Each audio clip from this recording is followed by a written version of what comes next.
Welcome to my humble little office. My name is R. Keith Andrews. I'm a spiritual guide and paranormal adept.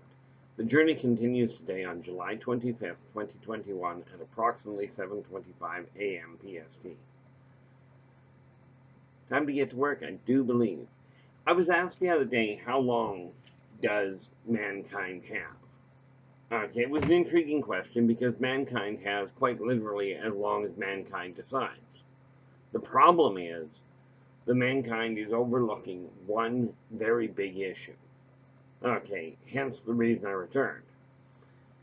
The big issue they missed, that they've overlooked, is that working together we can make this world a lot better. Okay, there is no difference between there are individual differences, but when you really boil it down, everybody is in the same boat. We are all right here, right now.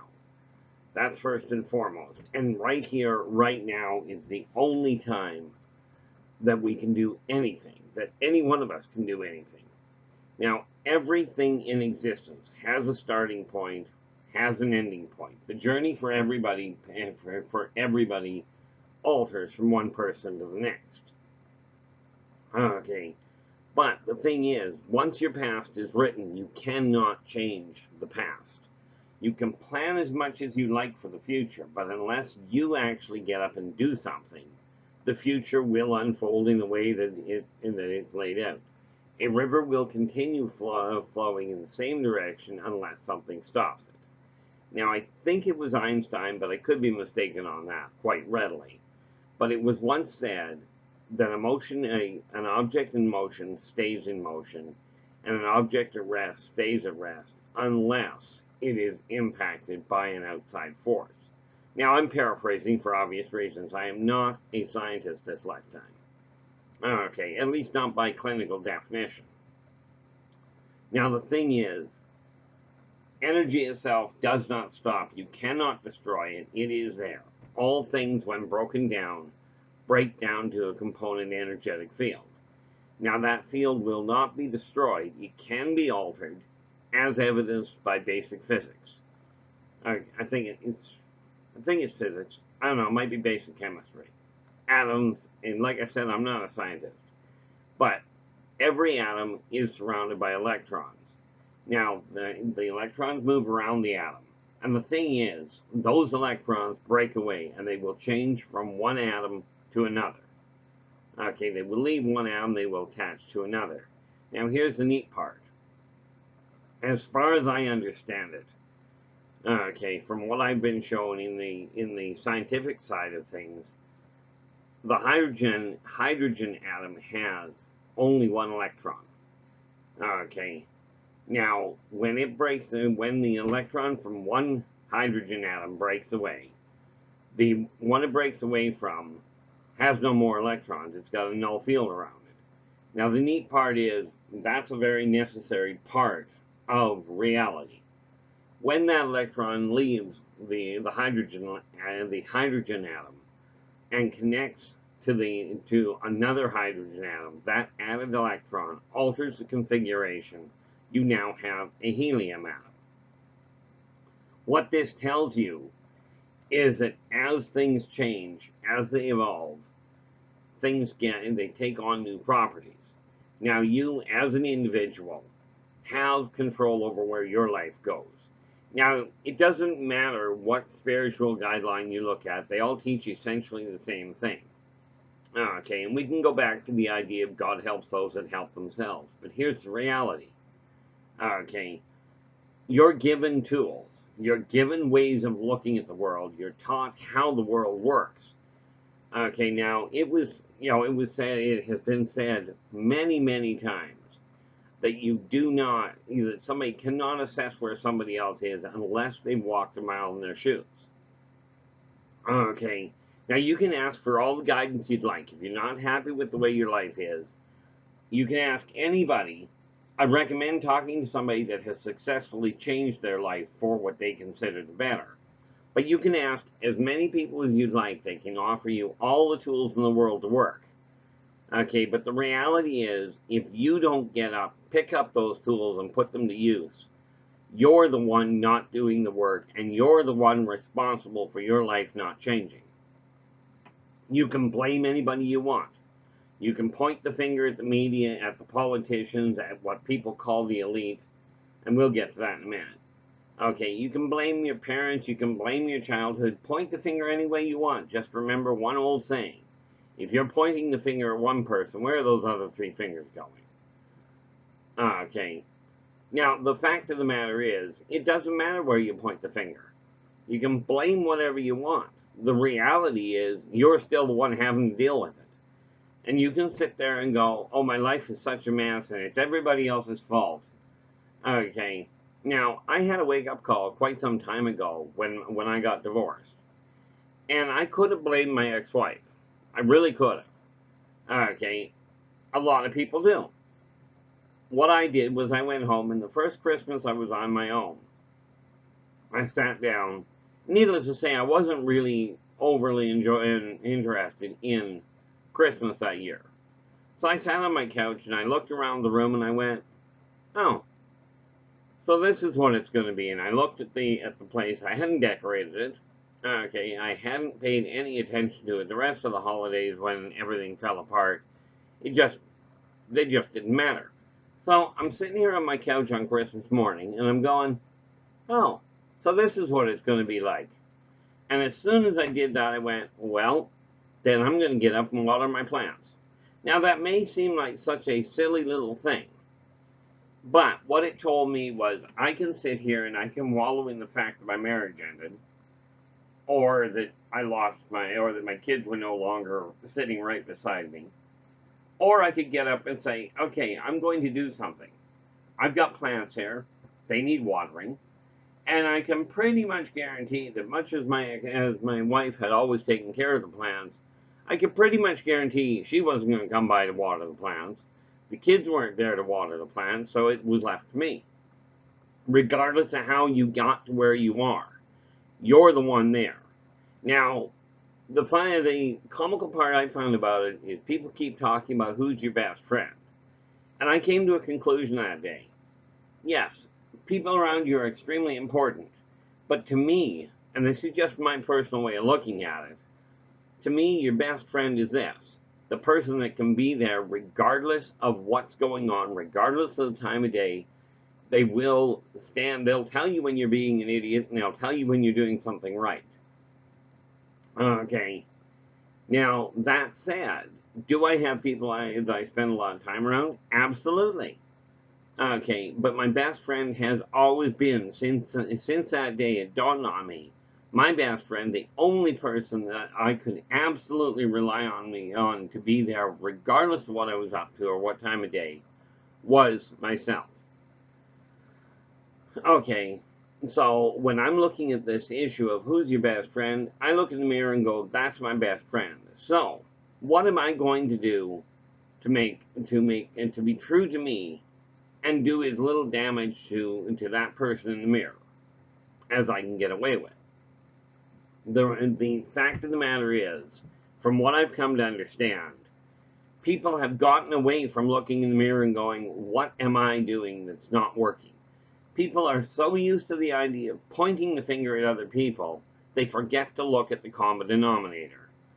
If your job is in trouble, if your home life is in trouble, if your education is having problems, if you're not getting along with your neighbors, the common denominator is not the politicians or the neighborhood.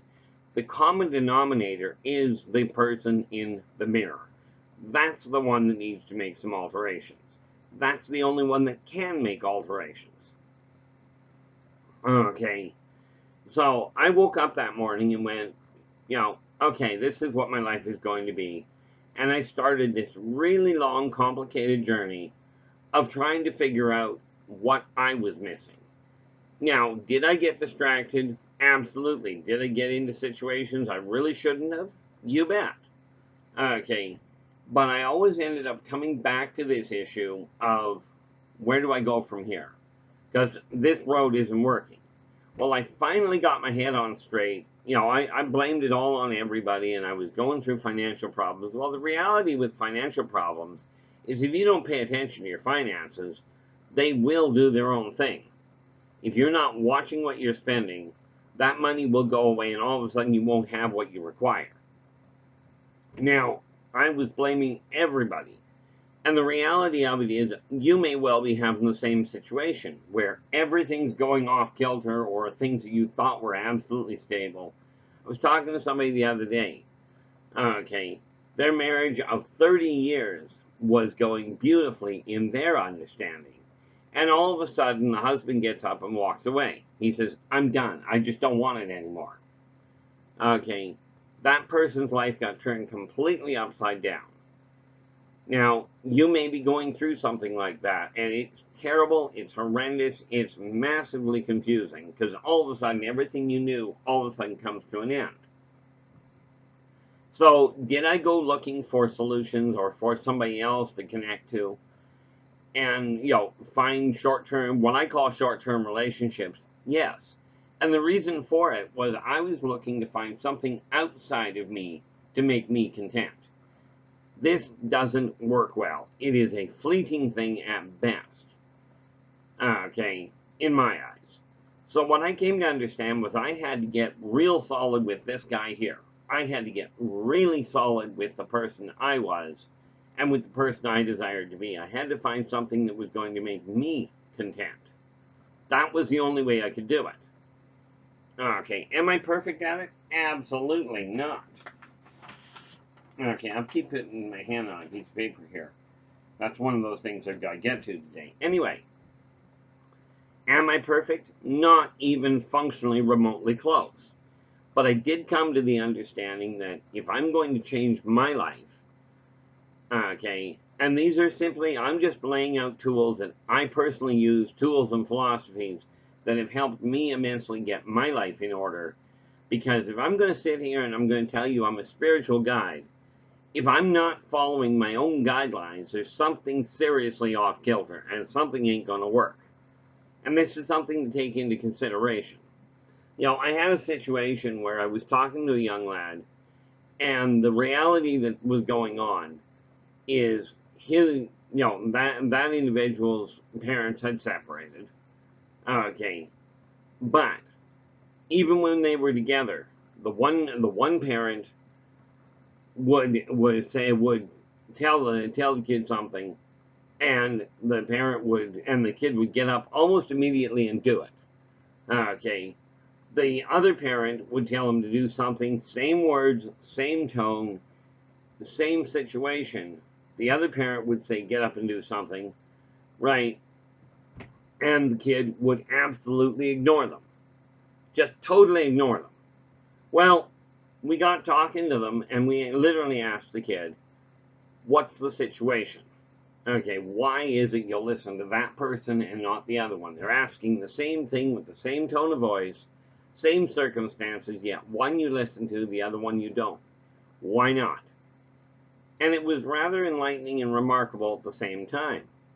The individual looked at me and goes, well, because when the one person says, they're going to do something, I know absolutely whether it's right or whether it's good or whether it's bad.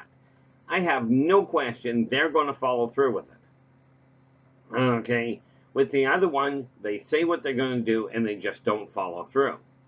He says, and therefore, that's why the individual said, I don't listen to the one that doesn't follow through. Okay, the thing that you have to remember, and every single one of you have to remember it, I'm the exact same way. I'm no better than you are. I'm no worse than you are. But the reality is, the only thing you actually have that nobody can take away from you is your word. That is it. Okay, you can be coerced to give your word away. You can be asked to give it away. And you can be threatened, aka coerced in a more violent fashion, okay, to give your word away. But they cannot take your word from you. Everything else in existence can be taken away from you. Okay, everything from the clothing you have, the money you've got, the life you own, the life that you're living. Your life can be taken away without your consent. Your word cannot be. That is the only thing you've got going for you. And that is the thing that people have gotten so far away from. That is what is driving people into all sorts of things like blaming everybody else. I'm not going to take responsibility for my mistakes or my miscalculations. Therefore, it's your fault. Okay. Once in a while it happens. Absolutely. Where something happens that you don't have control over. Okay. But where it comes to overspending, over drinking, overeating, over gambling, all of these things, when you're overdoing it, that is your choice and your choice alone. There may be circumstances all over the place that encourage you to do that. But what I have discovered is that the less happy you are with you, the more money you spend. And even today, and I mentioned this a couple of days ago, that at the beginning of this year, I managed to get my finances, I thought I got my finances sorted around. And the massive chunk I got from my windfall did sort them around. It did set me up to prep for retirement. Okay. But once I got that dealt with, I cooked everything else. I got out of debt, but I cooked everything else and ended up starting the same road all over again. Going right back into the same bin, because the one thing I didn't correct is I didn't take responsibility for my spending habits.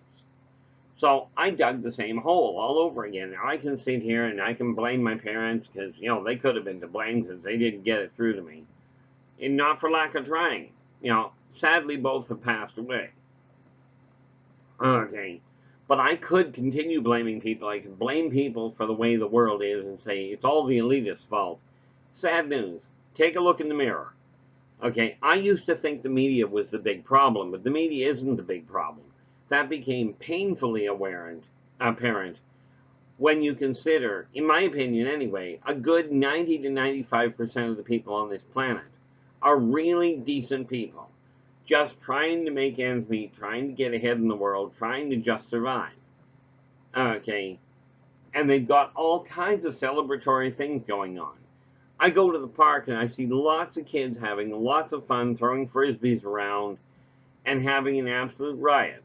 Okay. I was watching at the park the other day. People were throwing a frisbee trying to get it into a basket from a fair distance away. Meaning they had to calculate in their head, they had to get the banking right, the whole 9 yards. But this sort of thing is something that is absolutely phenomenal to watch. And nobody's getting shot, nobody's getting beaten on. They're all celebrating, congratulating when somebody gets it into the basket, that sort of thing. Now, if 90 to 95% of people are having these enjoyable things, okay, then why is it that 90% of what gets posted on Facebook, on Twitter, on all of the news media, and I'm not talking just your mainstream news, I'm talking the ones that you as individuals have control over. Okay, why is it that most of what I see on the net is who shot who ripped who off? Now, yes, there's a whole pile of people out there that are posting decent things. But the massive majority seem to be retweeting and reposting who got embarrassed the worst, not who who was happiest. I mean, you take a look at it. Let's try and bring people down, shall we? You watch the superstars, the great actors and actresses, and what do people do? They take lots of photos, which is great. So why are the photos that most people like the ones that show what they call wardrobe mishaps? You do realize these are embarrassments to those people. Yes, they're actors, they're actresses, they're in the spotlight. People want to know about them. Well, if you want to know about them, get to know them. It's kind of like if you want to know about your neighbor. Going through their garbage is the worst possible way.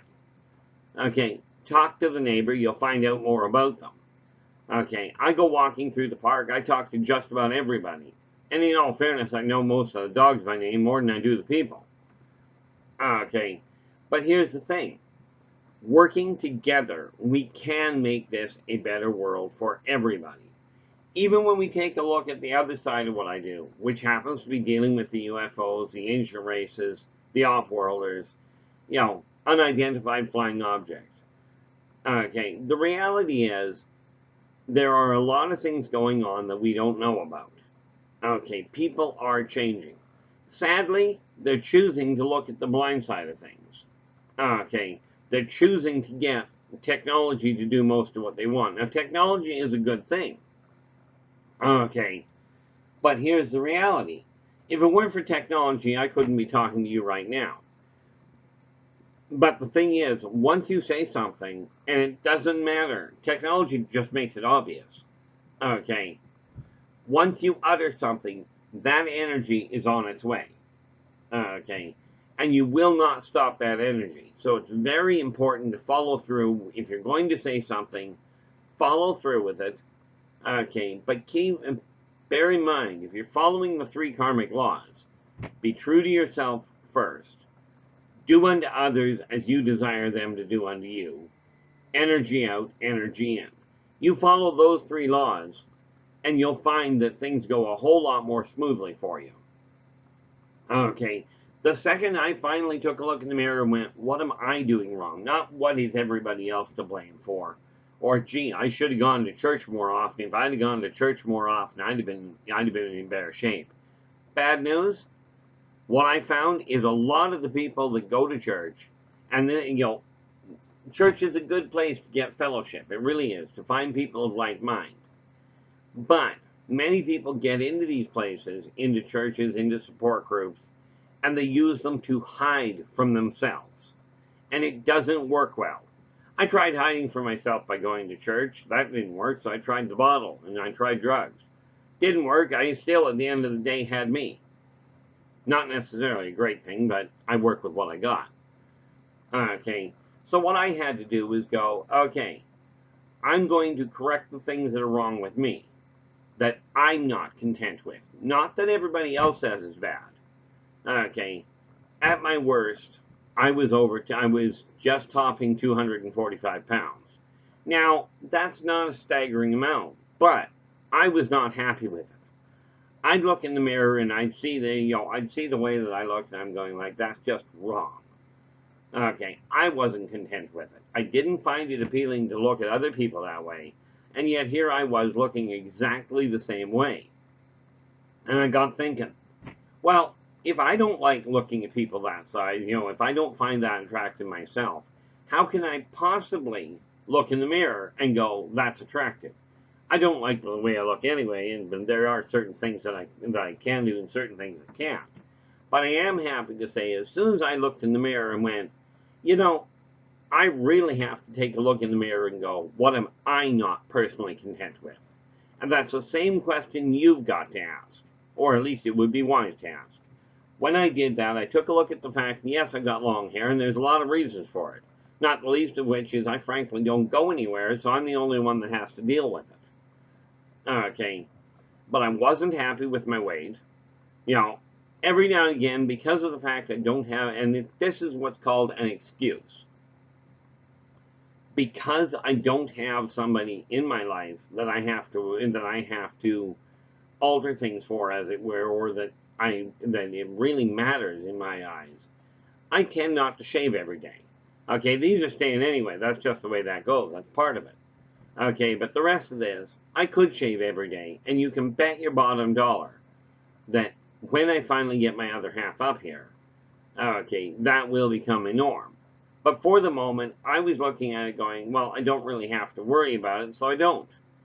My weight, on the other hand, was, like I said, it was 6 months ago, roughly, I was at 245 pounds. I'm now just over 205. Now, I didn't do this because somebody said, oh, your health is bad. The doctor said, you've got to lose weight. Okay, I did this because I didn't like the way I looked and felt. The doctors told me all sorts of things. The side effect of dropping my weight is my blood pressure came down, my energy levels went up. Yesterday was a bit of a write-off. But, I only sleep 3 or 4 hours a night anyway most of the time, and then yesterday I got probably 8 over the course of the day. But the only person on the planet, the only person in existence, okay, that can make the choice for you to change your life is you. And if you believe in God, if you believe in God by any name, and you believe that he gave you free will, okay, as I was taught, he gave us free will, irrevocable even by him, which means the only person that's going to change your life is you. That's it. And it's time to look in the mirror and go, okay, I'm not content. Now picture what happens if everybody starts doing that. Now that's a tall order, I know that. And that's what this message, why this message has to get out. This is why. We hope we get a thumbs up. Okay, subscribe to the channel. There's a lot of information we're working on, and we're starting to get things organized in our own head anyway. It is time to really look in the mirror and go, okay, if I correct the way I feel, I'm going to feel a whole lot better. Okay, now there is one young lass that I've been watching that got a thought in her head, okay, and decided she was going to go after a real major goal for her. But I'll tell you, the striking difference in the way that she looks and feels because of what she's been doing, even for me, has been one heck of an inspiration. Okay, now where it comes to you, get your inspiration from wherever you can find it, whatever support group you choose. But understand, you are the only person that can do it. Now, with that in mind, if you've got questions or you'd like to contact me, take a look at the list below this video. You can comment on the video. Absolutely, I do my best to respond to them. Comment on the video or contact me at one of the contact points below this video. Okay, I do my best to respond. That said, I'm going to pull this one down to a close because, well, I keep these to a half hour for a reason. But I am going to ask you to help me attain the one goal that I've got, okay, which is spread the word. Working together, we can make this a better world for everybody. Now, I will be back again tomorrow. Until then, take care of yourselves and each other, and for pity's sakes, stay positive.